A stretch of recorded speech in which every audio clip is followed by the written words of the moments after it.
What is NIS2 and how will it impact the hotel industry? Will this be another PCI compliancy-like load of work without any efforts? Or a GDPR-like law which is never maintained? Who needs another paper tiger?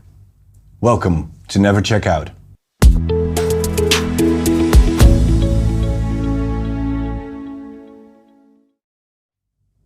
We welcome Hans ten Hove in our studio. Who is Hans according to Bing Chat? Hans ten Hove is the Area Vice President Continental Europe at Datto, a company that provides IT solutions for managed service providers. He has been working at Datto since 2019 and has been responsible for the sales and business development of the company in Northern Europe. He has a background in manufacturing, retail, telecom and media and has participated in M&A and divestment processes. He's also a member of the Benelux Executive Council of CompTIA, a leading tech association. He's not to be confused with Hans ten Hove, who's an advisor at Klaassen, Molenbeek and Partners, a financial consultancy firm for SME. Welcome, Hans. Who are you really? Well, thanks, George. That is a great introduction. I have to say, a lot of that's actually true, but there's also some stuff in there which is not true. I'm indeed responsible for continental Europe within Datto, a Kaseya company. I live in Laren, here in the Netherlands. I love tech. I love security. That's why I love my job. And I'm also a co-founder of the Dutch Cybersecurity Assembly. That was not in here, but I think relevant for our conversation today. I think you need to call Microsoft now. I mean, a lot of information is still wrong. Exactly, and who owns the data? That should be me, right? Right. So AI, bit of a thing, right? Absolutely, yeah. So NIS2, another GDPR? There's a lot of discussion around it. As far as I'm concerned, I think it goes much further than GDPR. GDPR is, of course, a law that had a big impact around privacy, whereby the topic of cybersecurity and cyber awareness goes beyond privacy. I think privacy is even a part of that, but the impact of NIS2 and what it covers and what the objective is, I think that goes much further than GDPR. And also something that can touch our daily lives, both as business people as well as individuals.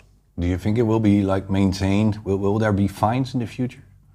Or is it the same as GDPR that, Booking.com may know about it, but... Yeah, I know a lot of people are quite skeptical based on the experience with GDPR. But as far as what I've seen and heard is that they take NIS2 really, really serious because it has huge consequences if this is not maintained in the right way. So I personally do expect that the enforcement of NIS2 will be much stronger than GDPR. And hopefully also they take the learnings from GDPR. What you just said, a lot of people question what actually happens if you don't comply to it. That they take those experience and make NIS2 even stronger just because of that. Because if we fail to comply to NIS2, we have a huge issue. Yeah, definitely. So you are a guest at the Never Check Out, a podcast or vodcast about the hotel industry. Thanks for that. Yeah, thank you. Thanks for having you. I'm happy that I have you here. Sorry for that. But let's talk about hotels. Are they influenced by this or not at all? If you look at the specific sectors which are addressed by NIS2, that's actually a quite big extension from NIS1. I think hotels are not a specific part of that in NIS2, but I think it's not so much whether you are part of NIS2 officially, yes or no. I think if you operate in a business critical environment where 24 hours of uptime is important, you should look at NIS2. Let me even say, without NIS2, everything that NIS2 stands for should be in place anyway. And if you're in a mission-critical industry, you better listen to what NIS2 means for you or for your provider, because at the end it will help increase your cyber resilience. And I think that is what it's all about. So even if it's not the law, you should at least act upon it.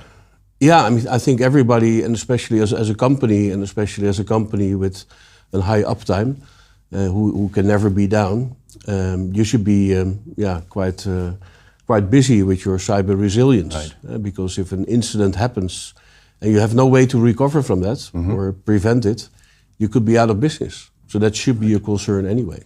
Yeah. starting 2024? 2024 in October. That's when the member states need to have their local legislation in place. Because it's a European law, right? Yeah, it's a European directive that was agreed, I think, in December last year. And so it's all agreed within the European Parliament. And now it's handed over to the individual member states to be translated in local legislation. And that's what the government is working on in all the member states in Europe. Right. Hopefully. And do we need to start preparing already then? I think we can start preparing already. I think we don't need to wait for a new law to come in order to get our cyber resilience together. Right, right. But is it set in stone? Do we know what to do? Is it all done? No, it's not set in stone. It's set in stone the moment the law passes in the individual member states.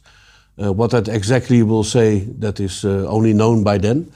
But I think a lot of things which will be in that law are known already. If you look at, depends a bit per country, but if you look at the various, let's say, laws or institutions in the European member states, you have the Ministry of Economic Affairs, for instance, in the Netherlands, who has some basic cybersecurity rules in place.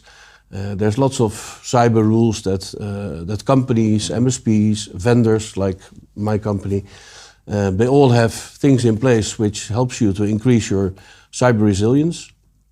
I think what will be actually in NIS2 will never be a big deviation from those things. Right. Because I think most people know what at the end needs to be done to, let's say, get your act together in a cyber resilient manner. Okay. So what's the purpose then of the DCA, of the Dutch Cyber Security Assembly? Yeah, that's a good one. There's quite a lot of organizations in the Netherlands who are doing research. Out of that research, we see that the cyber resilience is far too low, especially in SMB-sized businesses or businesses who have outsourced their IT to MSPs. The cyber awareness with those companies in general is far too low. Everybody acknowledges that, but the landscape is quite fragmented. There's a lot of institutions and companies who draw that conclusion, and we all have our own opinion and advice, and we communicate it to our members or customers. But there's not one thing that binds us all together, and that's the reason why we founded the Dutch Cybersecurity Assembly, to have a platform where all these companies and institutions, including the government, have a seat at the table. And we come up with recommendations, and we come up with things around cybersecurity that we all share, try to come up with one message, and then we can all start communicating that to our members, therefore making a big impact. And that's a similar thing that we have done with NIS2, where we all came together and started thinking about what should be the base measures that you should take as an MSP or as a company to be, let's say, cyber resilient. So we came up with seven measures. We are still in the process of coming up with a good infographic and logo. Okay. And that's something in the next weeks and months we will start communicating out. And hopefully, I think a lot of these elements will also be incorporated in NIS2, but that is too early to tell. Right, so it's not just a government thing. DCA is basically there to support the SMB market? The SMB market, or let's say the BV Netherlands or BV Belgium or any sort of country, to increase the cyber resilience. And the DCA was specifically built for the Netherlands. But those recommendations go cross-border, because whatever we advise in the Netherlands will probably not be very much different from what will be in NIS2 for other countries. And if we take these 7 directives or 7 rules, we are NIS compliant? I can't officially say that, because you can only be NIS2 compliant the moment the law is there and we know what's in the law. So until that is not there, nobody can say that they are compliant. But I would personally say, if you follow those 7 recommendations, that you increase the chance of cyber incidents in a big way. You can never prevent everything, but if you follow those 7 measures, I think you do the most of what you can to protect yourself as an MSP or as an end user or company. Right, but you don't know if you're compliant until the law is done. Until that stage, you have these 7 rules as golden rules, basically the same as in ISO 27001, I guess. There's a correlation between those two, but even without NIS2, I would recommend as a company have a conversation with your MSP, with your managed service provider, because there are certain things. There's a lot of things you can do. First, to make an inventory of where your vulnerabilities are, do whatever you can to protect yourself against cyber threats. And always have a strategy that something will go wrong one day. So make sure there's a recovery strategy. And that last part is, for instance, something that a lot of companies haven't made the right investments in.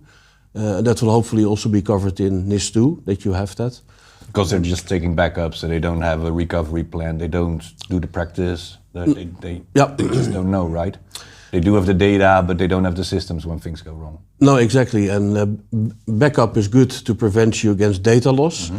You should also have a business continuity strategy, because business continuity protects you against downtime. And downtime is something that each company needs to, let's say, calculate or think about for themselves. How long can I afford to be down? And based on that answer, you should come up with cyber solutions that your vendors or your MSP can offer to you. Yeah. But I'm sometimes surprised how many companies have not thought about it. Yeah, tricky question, of course, is you're also working for Datto. Yeah. Is it not just a commercial thingy? No, it's not a commercial thingy, because if it was a commercial thingy, then we would be doing it ourselves in the same way we always been doing it. When we come up with these 7 cyber messages, that is not something for us. Those are general principles that companies need to adhere to. So our competitors, everybody, I invite everybody to follow those principles. This goes really beyond the interest of a company themselves, but it indicates the severeness of the issue, that we all need to come together and have one common message, because whatever we did so far did not help.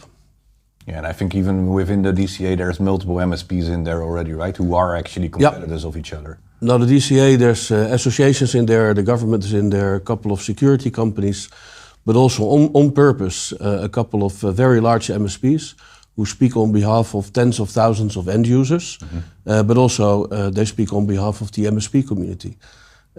So all the members in there are really a good cross section of the companies and the institutes who are certain authorities on cybersecurity and cyber awareness. Yeah. Okay, so what would you say a hotelier needs to do? Is it just find a good MSP and get sorted? Get yourself informed on those 7 rules? What I do think is that, especially the upcoming law, this is something that MSPs need to comply on. And this is something where the companies for NIS2 also need to comply on. In many cases, you see that end customers choose an MSP because it's convenient. It's somebody around the corner, it's somebody they worked with in the past, and that's the reason why they work with that MSP. I think the upcoming law is a good moment also for hotels to rethink, am I working with the right MSP? Not because it is convenient that they are around the corner, but are they the ones who have everything in place to advise me and help me to be compliant with NIS2, but in general to help me be cyber resilient. I think it's a good moment to rethink that. It also goes the other way around. If you as an MSP are responsible for the outsourced IT services of your end customers, you also need to make sure that the right investments are made, according to NIS2, by that end client. And if they don't make those investments, you might be liable as an MSP. Right. So that's something to think about, because there might be MSPs rejecting certain clients because they can't afford the risk of an end client not willing to invest in a solution that is very much necessary to invest in. So it's a chain responsibility, even from the software vendors, hardware vendors, MSPs, hotels. Yeah, I think in a good business partnership, it's always a shared responsibility, but now more than ever, because there's a law behind it, and there's penalties behind it, there's liability behind it. Yeah. So quite a risk, but also quite a possibility to get things straight for once and for all. I think I'm an optimistic person, but I think it's an opportunity. Right. It's an opportunity to get your stuff together. But at the end, the best possible experience for your end customers, the guests of hotels, that you work with a hotel that takes care of your data and always makes sure that everything is available in a safe manner. I think everybody benefits from that. So hopefully this is a reset in the general thinking about cyber awareness, and hopefully a call to action to invest where investments are necessary. Right. So not just the coffee machine, but also your cybersecurity. First your cybersecurity, and when you can sleep at night because you got your stuff arranged, then the coffee in the morning tastes even better. Right. Yeah. Well, thank you, Hans. Great story. You're welcome, Sjors. So, for our viewers and listeners, I hope this was an inspiring session for you. Please subscribe to the podcast by clicking on the link, and remember, you can always check in, but never check out.